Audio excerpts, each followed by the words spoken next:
We are second-year student from School of Chemical Engineering, Universiti Sains, Malaysia. This video is about heat engine and heat pumps. The heat engine starts in AD 50, where the first recorded heat engine was invented by Heron, known as the olipile or wind ball. In 1712, Thomas Newcomen built the first commercially successful piston and cylinder steam-powered water pump for pumping water out of mines. It is also known as an atmospheric engine. An improved version of the Newcomen engine was invented by James Watt from 1763 to 1775 with support from Matthew Boulton that roughly can achieve double fuel efficiency. Nicholas Leonard Sid Carnot developed the Carnot cycle in 1824. The associated hypothetical Carnot heat engine also becomes the basic theoretical model for all heat engines. Development starts in 1748. Artificial refrigeration was demonstrated by William Cullen, which is the beginnings of the heat pump's scientific principle. In 1856, Peter von Rittinger developed and built the first heat pump system. During the late 1940s, Robert C. Weber had developed the first ground source heat pump.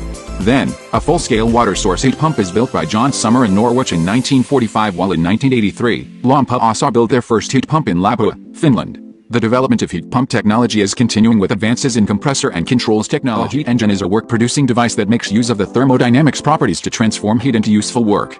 A heat pump is a device that extracts heat from a colder area and then transfers it to a hotter area by using mechanical energy, and it is a work-consuming device.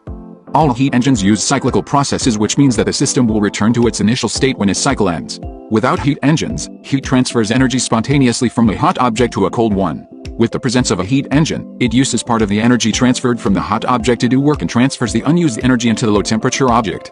The main equation used to calculate the work done in a heat engine system is shown in the blue rectangular box. According to the second law of thermodynamics, heat engines cannot have a perfect conversion of heat into work.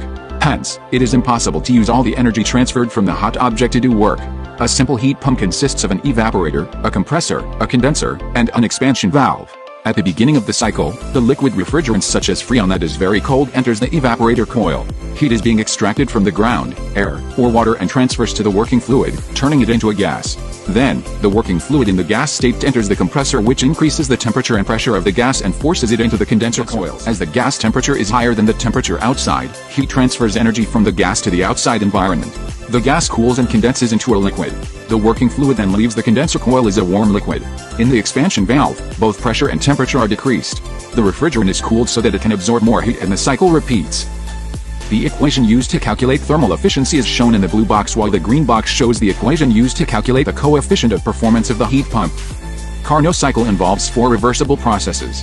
The first process is an isothermal gas expansion process, in which the gas is placed in contact with a hot reservoir.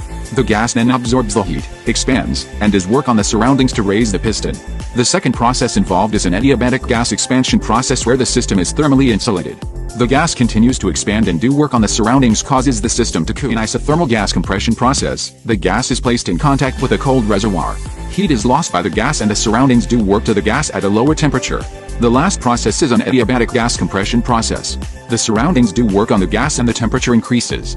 The efficiency of a Carnot engine can be calculated using the equation shown in this slide.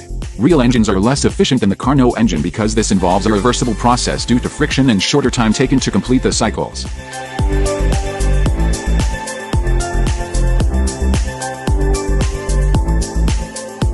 Thank you for watching.